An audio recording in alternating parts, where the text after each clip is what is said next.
भगवान बाबांच्या चरणी कोटी कोटी प्रणाम. आपणा सर्वांच्या हृदयात वास करणाऱ्या भगवंताला सत्यसाई बाबांना माझा साष्टांग नमस्कार. खरं म्हटलं तर आज मी उगीच मध्ये आलेलं आहे.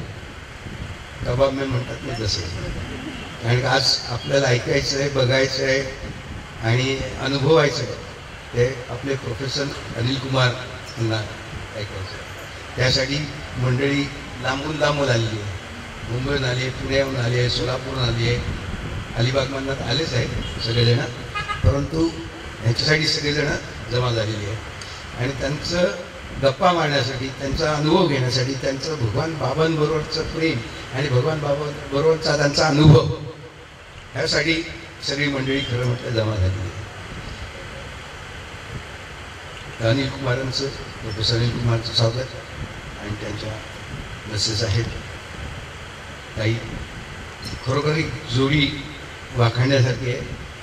भगवंतांनी त्यांना एवढी सुंदर संधी दिली आयुष्यामध्ये की एवढे हुशार, एवढे विद्वान, एवढे म्हणजे प्रिन्सिपल असताना सुद्धा ते सोडून भगवान बाबांनी त्यांना पुट्टप्रती येथे भगवंताचं जे दिव्य संदेश असतो त्याचं ट्रान्सलेशन करण्यासाठी म्हणून त्यांना पुट्टप्रती येथे त्यांना बोलवण्यात आलं. आणि तिच्याशा लहानशा खोलीमध्ये त्यांनी आपला पूर्ण संसार केला.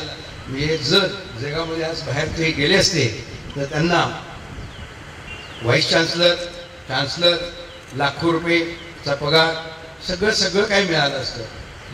परंतु सगळ्या गोष्टींवरती त्यांनी आणि सोडून भगवंताबरोबर राहण्याचं आणि भगवंताबरोबरच जीवन जगण्याचं त्यांनी ठरवलं दोघांनी. म्हणून मी खरोखर त्यांचं ऋणी आहे. कारण काय, महाराष्ट्रातर्फे ते आज पुण्याला आले, पुण्याहून इकडे आले आणि आपल्या सर्वांबरोबर इथे ते उपस्थित आहेत. तर खरं म्हटलं मी आय जस्ट ते respect both of you and really welcome you all.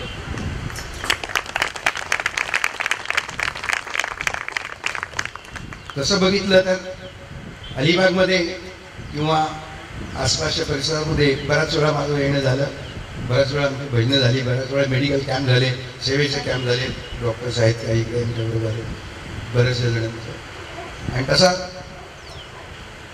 भगवान श्री सत्यसाई बाबा हे काय आहे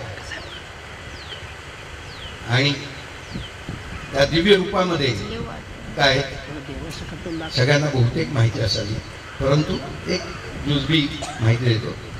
साई सच्चरित्र, शिर्डी साहेबांचं साई सच्चरित्र बऱ्याच जणांनी वाचलं असेल, खूप जणांनी वाचलं असेल. मी तर बऱ्याच वेळा वाचलं. लहानपणापासून जातो तर शिर्डीला पाहुणे मंडळी आली का घेऊन जायचं. सिन्नरला माझा वास्तव्य होतं, त्यामुळे बऱ्याच वेळा मला तशी संधी मिळाली आणि शिर्डीला नेऊन जायचो. आम्ही वरती चढायचो. शिर्डी साहेबांवरती दुधाचा अभिषेक, काकीचं वगैरे असं आज काही ते आपल्याला शक्य होत नाही आहे.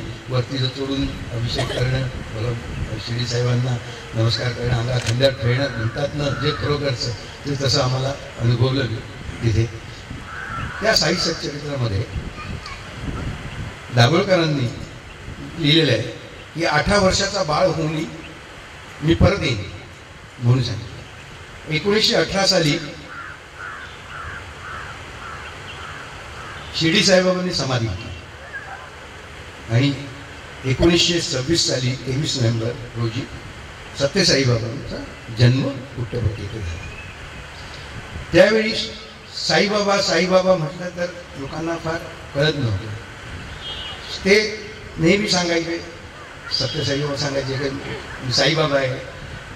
त्यांना जेव्हा लहानपणी घर सोडून आले तर त्यांनी अशी फुलं गार्डनमध्ये बसले होते आणि फुलं टाकली तर विचारायचे लोक, तुम्ही कोण आहेत, तुम्ही कोण आहेत, तुम्ही कोण आहेत. तर ते फुलं टाकल्याबरोबर तेलुगूमध्ये अक्षर आली साईबाबा. तरी लोकांना सांगितलं तिथे एक दगड होता त्यांच्यासमोर. जसे आज महाराज इथे बसलेच आपले महाराज, जसं एखादं ध्यान घेऊन करतात, बसतात, त्यावेळी काही ना काही समोर असतं. आपल्याला वाटतं ते अडचण होते, बाजूला करावे, त्यांचं पाया पडावं. तसं एक दगडाची मूर्ती, एक दगड होता. फोटोग्राफरने सांगितलं की ती मूर्ती बाजूला काढ, जेणेकरून मला चांगला फोटो काढता येईल. तर त्यांनी स्वामी सत्यसाईबाबांनी सांगितलं की तुम्ही फोटो काढा म्हणून. आणि ज्यावेळी तो फोटो काढला आणि तो डेव्हलप केला त्याच्यामध्ये त्या मूर्तीमध्ये शिर्डी साईबाबांची बसलेली मूर्ती आली. त्यावेळी लोकांना कळलं की सत्य साईबाबा जे साईबाबा म्हणून सांगतायत शिर्डीचे साईबाबा ते हे आहे. आणि ती फुलं जी टाकली त्याच्यामधनं साईबाबा जे झालं त्यापासून लोकांना थोडं कळायला लागलं साईबाबा. कारण तोपर्यंत जाणं येणं किंवा शिर्डीपर्यंत पोचणं शक्य नव्हतं, ज्यावेळी साधन नव्हतं जाण्या येण्याची. असे आमचे भगवान सत्य साईबाबांचा अवतार झाला. जर सांगायला लागलो तर बऱ्याचशा काही गोष्टी आहेत. कारण काय अवताराचे काही खूण असतात, सद्गुरूंच्या काही खुणा असतात, संतांच्या काही खुणा असतात, चांगल्या माणसांच्या काही खुणा असतात. त्याप्रमाणे भगवान बाबांच्या ज्या अवताराबद्दल ज्या ज्या गोष्टी आहेत त्या तंतोतंत लागू होतात. पुराणामध्ये किंवा आपला लाईक अ पोषणमध्ये आणि कृष्णांच्या ह्याच्यामध्ये सुद्धा सत्यसाईबाबांच्या पोशाखाबद्दल, केसांबद्दल, त्यांच्या चेहऱ्याबद्दल, त्यांच्या गालावरच्या तिळाबद्दल, त्यांचं चालण्याबद्दल, बोलण्याबद्दल, वागण्याबद्दल असं सगळा रेफरन्स आहे. तो जर आपण करायला घेतला तर मला वाटतं रात्र आपली संपणार नाही अशा प्रकारचं. तर असं भगवान श्री सत्य साईबाबा ह्या धर्तीवरती 1926 साली 23 नोव्हेंबर रोजी अवतार झाला. त्यांच्या सांगण्याप्रमाणे त्यांनी आम्हाला जे सांगितलं का शिर्डी साईबाबांचा आईवर मर्यादा 80 वर्षाचा होता. म्हणजे त्याच्यावर आम्ही बघू शकतो की कधी त्यांचा जन्म झाला. स्वामींनी शिर्डी साहेबांचा जन्माची तारीखही आम्हाला सांगितलेली आहे, सप्टेंबर महिन्यातली वगैरे असं वेगवेगळं आहे. परंतु शिर्डी साईबाबांचे जे साई चरित्र मी जे वाचलं, नेहमी वाचतो, पठण करतो, कधी रोज एक अध्याय वाचतो, कधी 7 दिवसात पूर्ण करतो. जसं शिर्डी साईबाबा पूर्वी उदी काढणं, उदी देणं, शिर्डी साईबाबा उदी ह्याच्यातून धुनीतून काढून करून द्यायचे. सत्य साईबाबा त्याच उदीचा प्रभाव आपल्या हाताने असं काढून करोडो लाखो भक्तांना त्यांनी असा उदीचा प्रसाद म्हणून दिलेला आहे. कधी आलं का उदी देणं, जाताना उदी देणं, म्हणजे जे काही तंतोतंत मी जर बघितलं आहे की शिर्डी साहेबांचा, सत्यसाहेबांचा जो अनुभव घेतला आहे. कारण काय मी गेले 50 वर्षाच्या 55 वर्षापासून समजा भगवान बाबांच्या बरोबर लहानपणापासून आहे होतो आणि आजही अनुभवतो. म्हणजे पूर्वीचे जे अनुभवतोय आजही त्यांची समाधी घेतल्यानंतर सुद्धा बरेचसे अनुभव आम्हाला वेळोवेळी येत असतात. तर अशा ह्या भगवान सत्यसाईबाबांच्या सान्निध्यात आल्यानंतर जे परिवर्तन आमच्यामध्ये झालं, माझ्यामध्ये म्हणा, माझ्या आईमध्ये, माझ्या वडिलांमध्ये, माझ्या भावांमध्ये, माझ्या बहिणींमध्ये, माझ्या आसपास आलेल्या मित्रांमध्ये, माझ्या नातलगांमध्ये, माझ्या सत्यसाईबाबांचे जे भक्त आहेत त्या भक्तांमध्ये जो परिवर्तन झाला, तो मी स्वतः माझ्या डोळ्यांनी बघितला. सत्यसाईबाबांना जवळून त्यांच्या घरात राहून त्यांच्याबरोबर राहून भगवान सत्यसाईबाबा काय आहे आणि भगवान काय हे मी स्वतः अनुभवलं. आज मी ह्या स्टेजवर उभा आहे आणि मी तिथून तुमच्यावर आलो, चालत आलो, स्टेजवर आलो आणि जे काही मी आज उभा आहे ते भगवान सत्यसाईबाबांमुळेच आहे.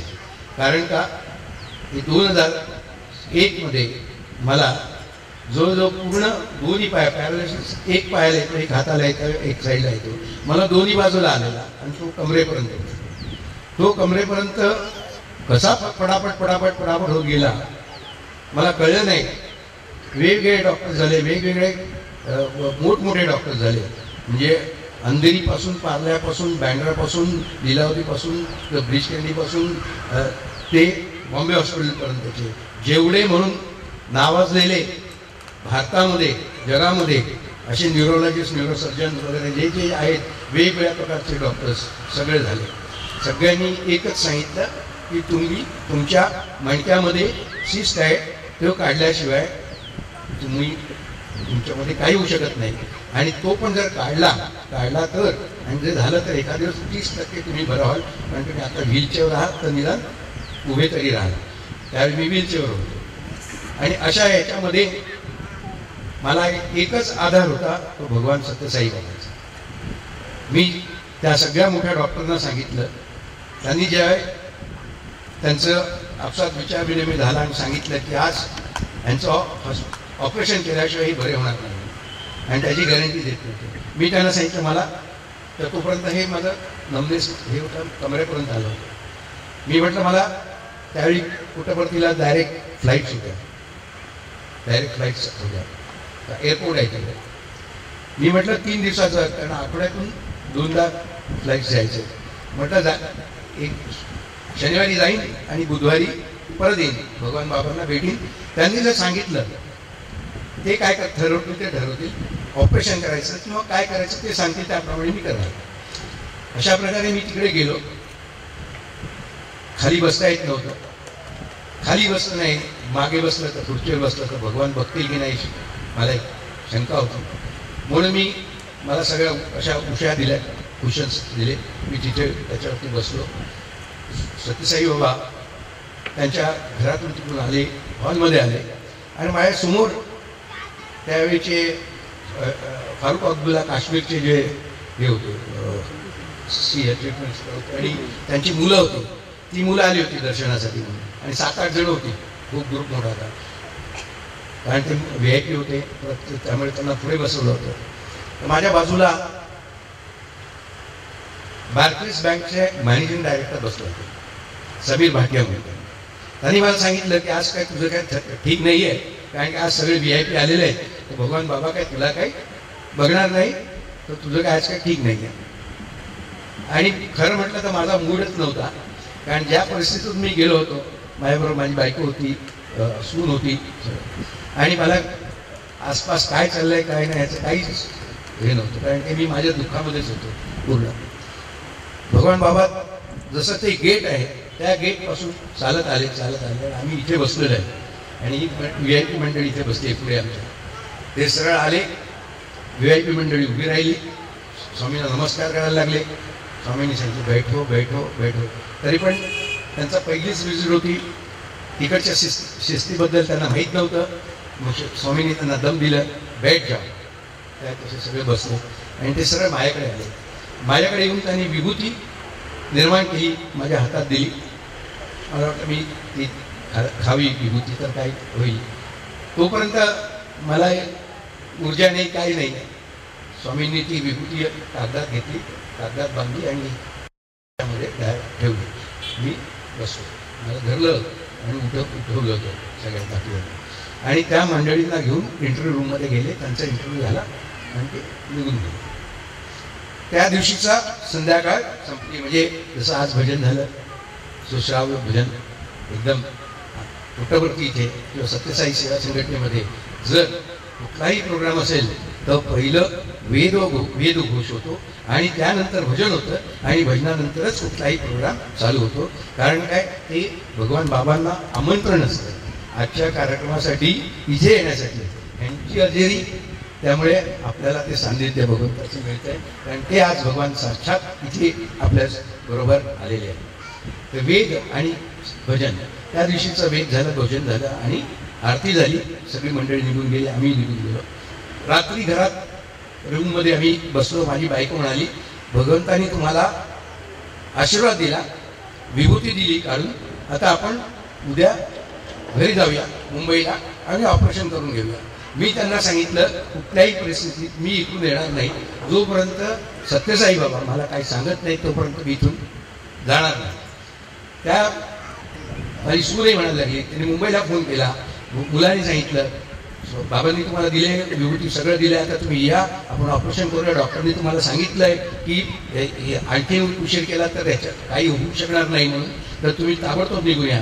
तर त्या दिवशी त्या रूममध्ये आमचं थोडंसं बिनसलं, म्हणजे भांडण झालं. दुसऱ्या दिवशी परत दर्शनाला बसलो. दुसऱ्या दिवशी दर्शनाला आले, आणखी समोर आले, कोणाकोणाला VIP मध्ये बसले होते तसे तुम्हाला घेऊन आतमध्ये इंटरव्ह्यू रूममध्ये गेले. इंटरव्ह्यू रूममधून परत बाहेर आले. मला मान्याने सांगितलं अंदर चलो. मला त्या अंदर चलो म्हणून मी वाटच बघतोय कधी मला उठवतात म्हणून. मला मी म्हटलं उठवा, मला उठवा म्हणून. मला उठवलं सगळ्यांनी. माझ्याकडे टाकी होती. मग माझी त्या गेटकडे माझी बायको तिथे बसली होती, मुली सून तिथे बसली होती. जसं मी उठलं बघितलं ते तिथून धावत आले. कारण का त्या ज्या हॉलमध्ये बसतात त्या ठिकाणी 20 ते 25,000 माणसं बसतात. तर त्या ह्याच्यामधनं एवढ्या गर्दीमधनं ती येणं आणि त्यांना बसणं म्हणजे अगदी जसं कासवासारखं लक्ष ठेवावं लागतं पिल्लावर, तसं ते माझ्यावरती ठेवत होते. तिथून ते आले, तिथून पडापड आले, मला धरून आतमध्ये नेलं. स्वामींनी बाकीच्यांना काही काही घड्याळ निर्माण करून दिले, कोणाला पेंडंट दिलं, चेन दिली, खूप काही काही दिलं सगळं. मी आतमध्ये गेलो तर मी खाली बसणार होता भगवान बाबांच्या चरणावरती. तर जायची आतमध्ये पाय ठेवल्याबरोबर इथं बैठो, मग खुर्ची ठेवली होती भगवंताने. खरं म्हटलं रूममध्ये कुठे खुर्ची ठेवत नाही, भगवंताच्या पायाजवळ सगळं बसतो. आता मला अपड झालं की कसं बसू मी भगवंतासमोर, खुर्चीवर कसं बसू. दम दिला, मला म्हणाला खुर्चीवर बसलो. खुर्ची दिली, खुर्चीवर बसलो. परत विभूती बायकांना निर्वाणी करून दिली, सगळं दिलं. सगळ्यांची इंटरव्ह्यू झाली, सगळ्यांची बोलणं झालं, पाठवून दिलं. आम्हाला आतल्या रूममध्ये घेऊन परत आता आतल्या रूममध्ये धरून मला घेऊन गेले. मला आता कुठे परत पायाजवळ बसणार, चरणाजवळ बसणार असा माझा विचार चालू होता. माझी मिसेस आणि मुलगी सून बसली. मला सांगितलं इतर बाजूमध्ये भेटलो, सोफा आहे त्यांचा, लहान रूम आहे, सोफ्यामध्ये बसायचं होतं. मला एवढं वाटलं की आपण भगवंताचे चरण स्पर्श करण्याचा प्रयत्न करतो, त्यांच्या चरणाशी बसण्याची संधी आपण करतो, परंतु भगवान साक्षात मला म्हणतात बाजूला बस. आणि मला त्यांनी बाजूला बसवलं, सोफ्यावर हात मारला, तिथे बसवलं. आणि बस ते एकांत माझ्या मंडळींना मिळाला. मंडळींनी रडायला सुरुवात केली, सांगायला सुरुवात केली, असं झालं तसं झालं, स्वामी आत्मचा हे मी काय अमकाय तमकाय काय जे काही रडायचं सगळं, गारण गायचं सगळं झालं. स्वामींनी ऐकलं आणि एकच प्रश्न विचारला, कल रात को क्या झगडा चालू था. मी तर गप्पच होतो, मला काय हेच नव्हतं. नहीं स्वामी, माझी बायको म्हणते नहीं स्वामी आपने विभूति दिया तो हमने कहा कि हम बॉम्बे जाएंगे और ऑपरेशन करेंगे. ठाक दिवशी स्वामींचा चेहरा बदलला आणि बोट असं स्पष्ट झालं, ऑपरेशन नहीं करना. बायकोला सांगितलं, सुनेल ऑपरेशन नहीं करना. माझ्याकडे बोट केलं, ऑपरेशन नहीं करना. 10 वेळा तरी त्यांनी सांगितलं ऑपरेशन नहीं करना, ऑपरेशन नहीं करना, ऑपरेशन नहीं करना. करायला लागलं. मग स्वामींनी बोलायला सुरुवात केली की रमेश सावंत हा कसा आहे, काय आहे, माझ्यासाठी त्यांनी काय केलं, कसा आहे तसा स्वभाव, हे कसं आहे ते कसं आहे, सगळं पूर्ण 40 वर्षाचा पाठ त्यांनी बायकोसमोर आणि सुनेसमोर वाचला. कारण सून नवीन होती, तिला तेवढा अनुभव नव्हता.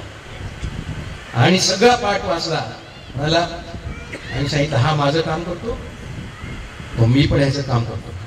माझी जबाबदारी आहे ह्याची सगळी देखभाल करायची, कारण तो सगळं काम माझं करतो, तर माझी पण जबाबदारी आहे की माझं पण त्याच्याकडे आणि त्याच्या फॅमिलीकडे बघायचे, ही माझी पूर्ण जबाबदारी आहे म्हणून सांगितलं. आता ह्याच्या पुढे ऑपरेशन करायचं नाही, काही नाही करायचं म्हणून बाहेर आले. स्वतः बाहेर आले, ही मंडळीने मला उचलून बाहेर आणलं, बाहेरच्या रूममध्ये, आणि विभूती परत दिली त्यांना, मला पुढ्या दिल्या बांधलेल्या आणि सांगितलं जा म्हणून. स्वामी दरवाजा उघडला आणि पाठवून दिला. माझे मिसेस आणि सून बाहेर गेली दरवाज्यातून, मी एकटा आतमध्ये. स्वामीने माझे ही उजव्या हाताचे 2 बोटं पकडली, 2 बोटं पकडली आणि दरवाज्यातून मला बाहेर काढलं, जा म्हणून. आणि मी असं चालत बाहेर. मी विसरलो की मला चालता येत नाही, काय मी विसरलो. माझी काठी सुद्धा आतमध्ये, माझे सपोर्ट सुद्धा सगळे बाहेर गेलेले. आणि सगळेजण त्यावेळी धावत आली मला, ती यंग मुलं असतात स्वामीबरोबर, ते आली, त्यांनी मला धरलं, अरे पडशील म्हणून. आज जसं तुम्ही टाळ्या बदल तसं पूर्ण हॉलमध्ये पूर्ण टाळ्या. कारण मी ज्या पद्धतीत गेलो होतो आणि ज्या पद्धतीत चालत आलो ते बघून. म्हणून भगवान बाबांचा अनुभव माझ्यासाठी, माझ्या घरच्यांसाठी, माझ्या मित्रांसाठी, माझ्या नातेवाईकांसाठी, माझे इथे आज जेवढे जण बसलेले आहेत, जेवढे भक्त आहेत भगवान बाबाचे, प्रत्येकाला काही ना काय अनुभव आहे. आणि तो अनुभव ह्याही पुढे समाधीनंतरही हजारो वर्ष हा येत राहणार. जसा शिर्डी साईबाबांचा अनुभव आजही आपल्याला येतो. शिर्डी साईबाबा आपल्याला सपनामध्ये दिसतात, शिर्डी साईबाबा आपल्याला मार्गदर्शन करतात, शिर्डी साईबाबा आपल्याला जे काही मागतो ते देतात. तसं आज सत्यसाई बाबा सुद्धा आमच्यात आहेत. आणि ज्या ज्यावेळी त्यांनी सांगून गेलेले आहेत की ज्या ज्या ठिकाणी माझं भजन काही होईल, ज्या ठिकाणी तुम्ही मला बोलवाल, आळवाल, मला आमंत्रण द्याल, त्यावेळी मी इकडे हजर राहील. म्हणून आज आपण सगळेजण भाग्यवान आहोत. कशासाठी की ज्या पद्धतीने अनिल कुमारजी आणि त्यांचे मिसेस ह्या गावात आले, ह्या ठिकाणी आलेले आणि भगवंताला इथे आमंत्रित केलं. मी तर आपण करतोच, आपण आळवतोच, आपण त्यांना बोलवतोच, परंतु आपण साशंक आहोत की सत्यसाई बाबा आपल्यामध्ये येतील की नाही. परंतु मला गॅरंटी आहे की ज्यावेळी अनिल कुमारजी आणि मिसेस ह्या इथे आलेले आहेत तर निश्चित ते येणारच आणि ते आज आपल्यामध्ये आहेत. मला जास्ती आणखी वेळ घ्यायचा नाही, परंतु एक संघटनेबद्दल सांगायचं आहे की जी संघटना आहे ही आध्यात्मिक संघटना आहे. ही कुठल्याही प्रकारची सेवाभावी संस्था नव्हे, ही आध्यात्मिक संघटना आहे. सत्यसाई सेवा संघटना भगवान बाबांनी ही आजच्या कलियुगामध्ये निर्माण केली. भगवंतानी हा मानव जातीवरती केलेला मोठं उपकार आहे आणि मोठं बक्षीस आहे, मोठं गिफ्ट आहे म्हणा मानव जातीसाठी दिलेलं. ज्या ज्या लोकांना, ज्या ज्या मंडळींना, ज्या ज्या मानव जातीला सत्यसाई सेवा संघटनेमध्ये राहून काम करण्याची संधी मिळाली, ती साक्षात भगवंताच्या कार्यामध्ये भाग घेण्याची संधी मिळाली. एवढं भाग्य आज आमचं सर्वांचं आहे. आणि म्हणून आज मी इथे आहे आणि त्यांच्या ह्या आशीर्वादामुळे अनेक कामं सुकर होऊन जातात. आम्ही आजपर्यंत 50 मोबाईल मेडिकल व्हॅन आहेत. आज डॉक्टर इथे बसले आहेत, त्याचा आज बेल्ट लावून त्यांनी किती राहिले. ते स्वतः डॉक्टर असून रिटायर होऊन स्वतः व्हॅनवरती जाऊन इतकं सेवा करतात. घरी त्यांचे मिस्टर आजारी असतात, घरी ते स्वतः आजारी आहे तरी पण सगळे काम करतात. आज एवढ्या इथे अलिबागमध्ये सुद्धा त्यांनी आपली हजेरी लावली. कारण का? भगवान बाबांवरती विश्वास आणि त्यांच्यावर असलेलं प्रेम हे त्यांना आज खेचून इथे आणलं. त्यांचं एक उदाहरण देतो, हे सगळ्यांसाठी आहे, आपल्या सगळ्यांसाठी आहे. तुम्ही सुद्धा आलात, एखाद्या तुम्हाला वाटलं असेल का ह्यांनी मेहरीनी बोलावलं आहे म्हणून आपण आलात. खूप मोठमोठे इंडस्ट्रियलिस्ट आहेत, शिवसेनेत प्रमुख आहेत, बाकीचे आहेत, सगळेजण आले.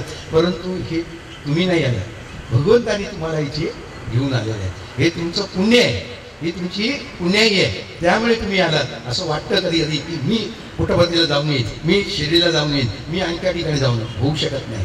जोपर्यंत त्यांचं बोलावा आपल्याला येत नाही तोपर्यंत आपण कुठेही जाऊ शकत नाही. त्यांची आपल्यावरती मेहरबानी, त्यांचे आपल्यावरचे आशीर्वाद असल्याशिवाय, त्यांचा बोलावा असल्याशिवाय आपण कुठेही जाऊ शकत नाही. एवढी मंडळी इथे बसली आहेत, आपल्या एवढे चांगले रमेश साईराम, हां, हे आज म्हणजे तसं बोलू नये, दृष्टी थोडं त्यांना प्रॉब्लेम आहे, पण दृष्टी काय करायची आहे त्यांना, त्यांचं जे प्रेम आहे, त्याचं हृदय आहे, ते भगवंतावरती एवढं अर्पण केलं आहे की आज ते इथे येऊन भजन करायला तिच्यासाठी.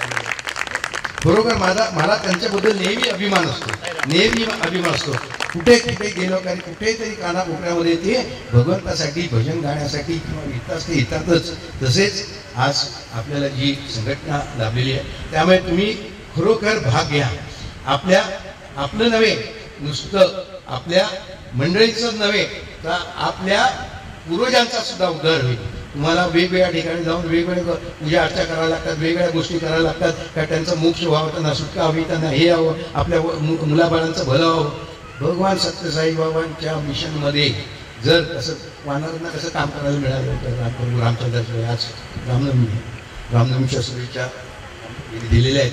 कसं मिळालं का? अयोध्याच्या लोकांना मिळालं काम करायला, मिशनमध्ये भाग घ्यायला मिळाला.